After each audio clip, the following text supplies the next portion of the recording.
Hi, my name is Zhiyang and I've just graduated from the SMU School of Law. While in university, I was the former president of the SMU Law Society and have engaged with numerous faculty members and legal practitioners through my appointments and internships at law firms, public institutions, and banks. I was also a teaching assistant with Associate Professor Chandra Mohan and had assisted him in writing his new textbook titled Understanding Criminal Law. In this video series, many diagrams and tables that you will see are taken from his book because they provide excellent illustrations to help freshmen understand criminal law better. I must also emphasize that the content you find here only provides an overview of criminal law concepts.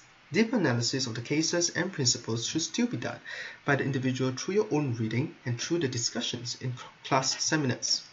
So let's begin. In this module, we will first seek to understand what exactly is criminal law and the significance and importance of criminal law in our legal system. We then identify the different sources that form criminal law before learning the purposes of punishment through criminal law. The next sections discuss Singapore's criminal justice system to give you an insight of why criminal law has evolved into the way it is today, and the sentencing process from one being charged by the prosecution to the point he or she is sentenced by the judge. So what is criminal law? In the case of Proprietary Articles Trade Association against AG of Canada, it is said that the domain of criminal jurisprudence can only be ascertained by examining what acts at any particular period are declared by the state to be crimes, and the only nature they will be found to possess is that they are prohibited by the state and that those who commit them are punished. In other words, criminal law is not fixated. It evolves as society matures and involves some form of consensus and state intervention. Criminal law involves two general types of judgment. First relates to a judgment about the inherent quality of the behavior in question, where it involves harm of nature and degree that justify a response by the criminal law. Second relates to a judgment about the culpability or blameworthiness of the person whose conduct is in question. The Associate Professor Chandra Mohan's House of Crime model, which can be found in his Understanding Criminal Law textbook, illustrates that in criminal law, these judgments about harm and blame reflect three more components of analysis.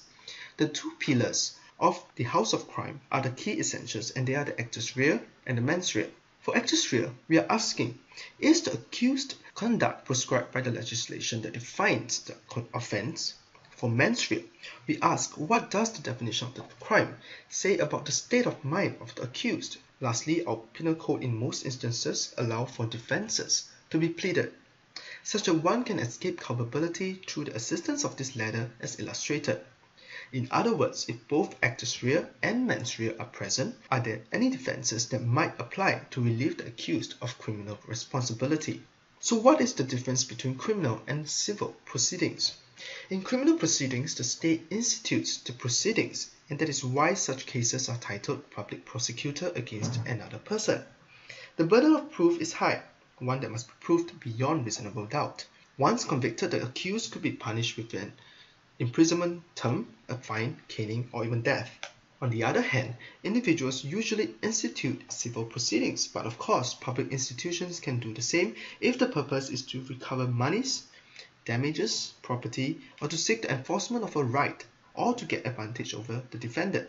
Now, you will learn more about this in your subsequent courses in law school, starting with the foundational classes of contract and tort law. The burden of proof is a balance of probabilities, and the losing defendant will be made to reimburse the plaintiff for his or her loss or to comply with whatever order the plaintiff has sought for. There are three salient functions of the criminal law.